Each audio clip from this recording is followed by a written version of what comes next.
Ask Mufti Tariq Masood. हराम आमदन वाले को गाय के हिस्से में शामिल करना, जिसके बारे में पहले से पता हो कि इसकी टोटल आमदन हराम है। टोटली इसलिए कह रहा हूं कि बाज लोग मिक्स कमा रहे होते हैं, हलाल भी हराम भी। तो उसमें तो देखा जाएगा, अगर ज्यादा हलाल है तो फिर हलाल ही हम यही समझेंगे हमें हलाल से दे रहे हैं, ज्यादा हराम है तो हम ये समझेंगे हमें हराम से दे रहे हैं।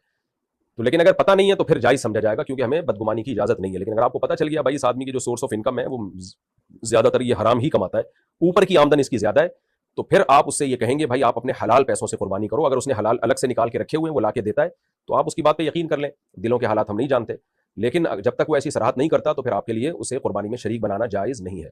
सूदी बैंक में अगर सूद से मुताल्लिक किसी डिपार्टमेंट में कोई जॉब करता है या इंश्योरेंस कंपनी में जॉब करता है, इसी यानी बरह रास्त जिसका इंश्योरेंस कंपनी के मामला से ताल्लुक हो, क्योंकि इंश्योरेंस कंपनी में तो डॉक्टर्स भी होते हैं जो उन्होंने हायर किए हुए होते हैं, उनकी आमदन हलाल है। मैं बात कर रहा हूँ जो इंश्योरेंस कंपनी का जो एक ढांचा है, स्ट्रक्चर है, जिसके बगैर कंपनी चल नहीं सकती, ऐसे किसी शोबे में जब कोई होगा तो उसकी आमदन भी हराम है। सूदी बैंक में कोई मैनेजर है या इसी तरह कोई सूदी मामलात लिखता पड़ता है, लिखने पढ़ने का काम है या अकाउंट खोलने का काम है लोगों को मोटिवेट करके, तो ऐसी शख्स की आमदन हराम है। या शराब का बिजनेस है किसी का, तो हराम आमदन वाले को अगर आपने कुर्बानी के हिस्से में शरीक कर लिया तो किसी की भी कुर्बानी नहीं होगी और वो गोश्त भी सबके लिए हराम हो जाएगा, गोश्त खाना भी जायज़ नहीं होगा। तो इसलिए इसमें एहतियात करना ज़रूरी है। बाकी अगर किसी को पता नहीं है तो फिर तफ्तीश करने की बहुत ज़्यादा इसमें ज़रूरत नहीं है। या किसी ने अपने मुंह से कह दिया कि भाई मैं हलाल कमाता हूँ, मैं ये इन शोबों से मेरा ताल्लुक नहीं है, या मैं सूदी बैंक में जॉब तो करता हूँ लेकिन मैंने कुर्बानी के लिए अलग पैसे रखे हुए हैं, तो बस उसकी ज़बान पर एतमाद कर लेना काफ़ी है, ज़्यादा डेप्थ में गहराई में जाने की ज़रूरत नहीं है।